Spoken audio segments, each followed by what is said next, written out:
Welcome to Downtown Sports. My name is Downtown Stephen Brown, and in this video, I want to talk about Timothy Liljegren signing an extension with the Toronto Maple Leafs and some other news, and then look ahead at what's next for the Toronto Maple Leafs as free agency gets underway um, in a couple of hours.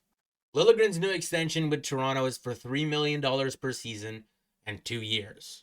And if you note the time that Elliot Friedman tweeted this out, 4:54 p.m., that's 6 minutes before the deadline to have even put in a qualifying offer for Timothy Liljegren. So most of the people throughout the day were thinking that maybe the Maple Leafs weren't even going to give this guy a qualifying offer, but it turns out they were working towards an extension.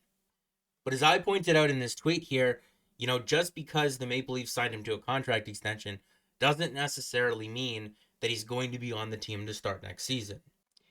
Timothy Liljegren was set to become a restricted free agent this summer, but he was a restricted free agent with arbitration rights. And sometimes arbitration cases can be a little bit worrisome for teams, right? You're going in where a third party is going to decide the salary of a player late July, early August, by the time you more than likely have your roster set. And depending on what that number is, you might just have to pay it and live with it.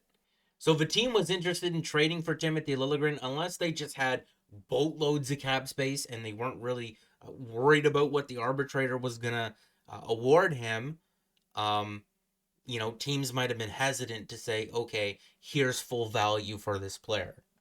But now that he's signed for the next 2 years at $3 million, it makes it easier to facilitate a deal if that is what's going to happen. Now, I don't know if I'm as high on Timothy Liljegren as Dom's model is here, but for $3 million and the type of player that he is, what he's able to bring to the team, if he is on next year's team, I'm not going to complain too much. If he's able to take a step in his development, because he is a former first round pick, because he does have the potential to do that, then the deal has potential to be really good for the Leafs. But if he doesn't take a step forward and he's still, a number 5 or a number 6 defenseman, if he's still being healthy scratched in the playoffs, it'd be disappointing.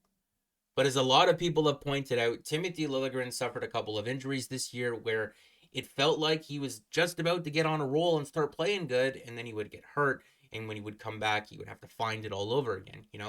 His first 10 games of the season, the numbers were good, playing in about a neutral role or so. And then he suffered that injury against the Boston Bruins where he got accidentally on purpose tangled up with Brad Marchand. He suffered a high ankle sprain.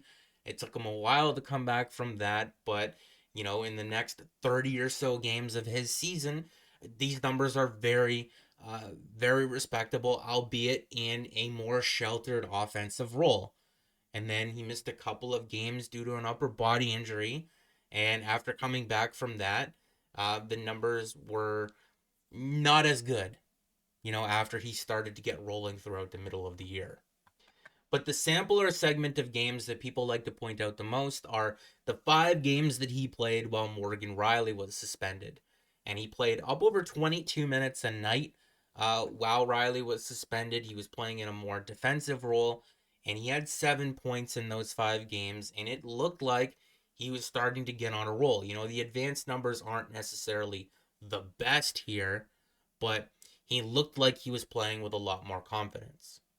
If we're comparing Timothy Liljegren's extension to other right-handed shooting defensemen in the NHL and what they make, there are players on the screen that Liljegren is better than, but there's also players on the screen that are better than Liljegren right now. If he's able to take a step in his development, obviously the deal will look much better, but if he just remains what he is right now, I would say they paid him about market rate. Right-handed shooting defensemen usually come with a bit of a premium. If he shot left, it probably would be less than the $3 million that they gave him. And after Liljegren signed his extension, Darren Dreger came out with a tweet that said that the Maple Leafs are still in on a guy like Oliver Ekman-Larsson, but Nikita Zadorov is more than likely too expensive at this point. Even a player like Matt Roy, who we've been very high on this channel in a number of videos, probably headed in a different direction.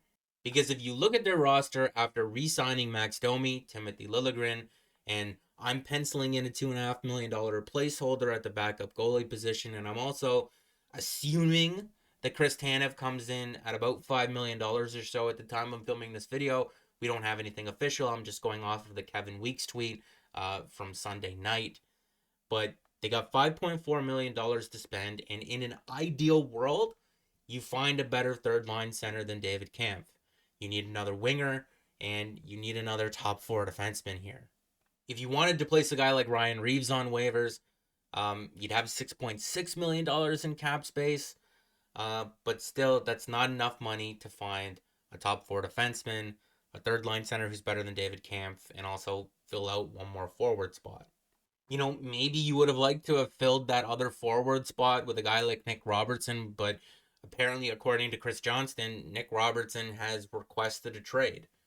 And to that, I would say, Robertson is not a high profile prospect or restricted free agent. He had 0 points in 6 playoff games, and I know he didn't get to play a lot of minutes, but still, I don't really know what he expects. He's 22 years old. He's had a number of injuries.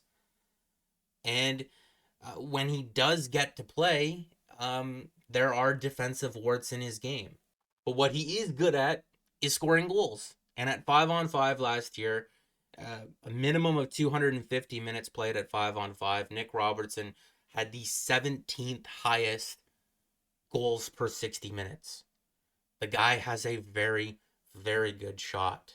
I hope both sides just figure it out, because ideally, he plays a similar role or a slightly larger role than what he did last year on this year's upcoming team for a cheaper cap hit, maybe $1 million, $1.25 million, something along the lines of that. And he's able to improve his game, right? He is just 22 years old, turning 23. Maybe he becomes slightly better defensively, and you're able to trust him and play him more than just 11 minutes a night, and then at that point he's playing on the power play, and maybe he's able to rip home 20 goals for you, make it under $2 million, and that would be very, very valuable to the Maple Leafs. But I don't know, I guess that's not going to happen.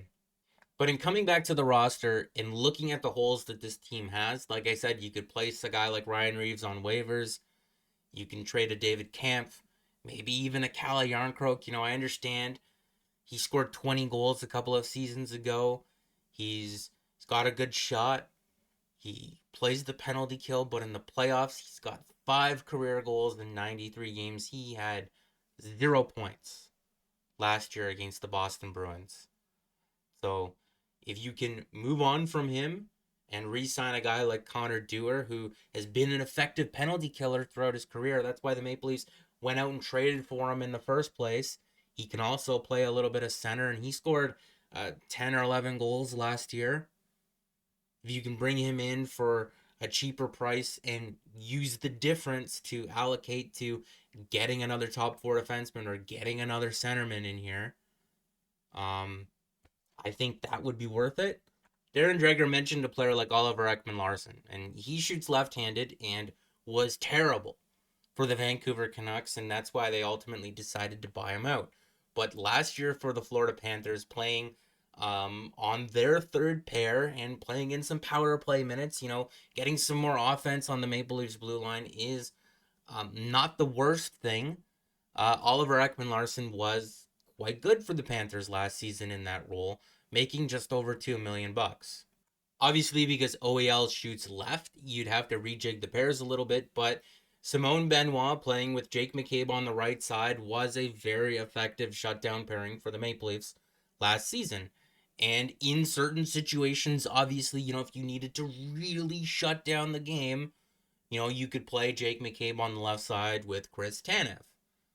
And this third pairing of Oliver Ekman-Larsson and Timothy Liljegren can just be used to play some softer minutes and to generate some offense from their blue line, because the Maple Leafs have been near dead last in terms of goals and points from their blue line over the last couple of seasons. I don't know if Oliver Ekman-Larsson would sign for $3.5 million. I'm just throwing that out there as a guess.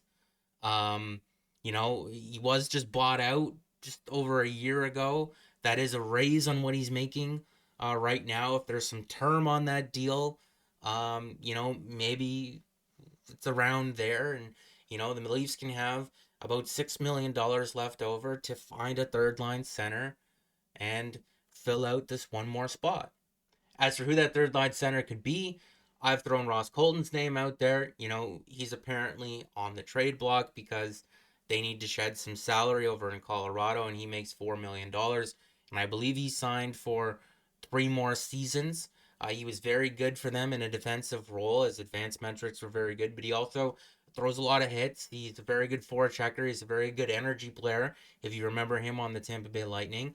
But he also scored 17 goals and had 40 points. And I feel like Ross Colton could replace David Kampf defensively, but also bring something that the Maple Leafs haven't had for a number of years now. I guess they had it for a couple of months when Ryan O'Reilly was here, but a third line center that can pitch in a little bit of offense because David Kampf is just not that guy. Another option would be Morgan Frost, the son of longtime Q107 host and Maple Leafs in arena announcer Andy Frost. And obviously, he wouldn't replace the defense that David Kampf gave you, but he would be a more offensive option. He had 41 points, 13 goals last year. The year before, he scored 19 goals. And apparently, he's on the trade block because he doesn't get along too well with John Tortorella. He's 25 years old. He's a former first round pick. I believe he has one more year left on his deal at just over $2 million. So, cheaper than Ross Colton, which could allow you to splurge on another winger to play on that third line, or spend a little bit more money and get a defenseman a little bit better than Oliver Ekman-Larsson. The Maple Leafs may have to get a little bit creative and move on from some players, but there is a path forward to improving the team even more so in a meaningful way, even after re-signing Max Domi, bringing in Chris Tanev, re-signing Liljegren, penciling in a backup goalie here. $6 million to fill these two spots is more than enough. But as always, make sure to let me know what your thoughts and opinions are down in the comment section below. I am very tired at this point. I've filmed 3 videos. I've done a lot of research. I filmed all 3 of these videos after I got home from working at TSN last night. It's about 5 o'clock in the morning, and I'm right back at it at 9 a.m. working on Free Agent Frenzy for them. So, got to edit these videos really quickly, go to bed, get a couple hours sleep, but it's okay because it's Canada Day. I get that holiday pay. And it's okay to be a little bit tired at this time of year because this is what the channel's for, do stuff like this. So like I've said in the other videos, leave me a like, subscribe.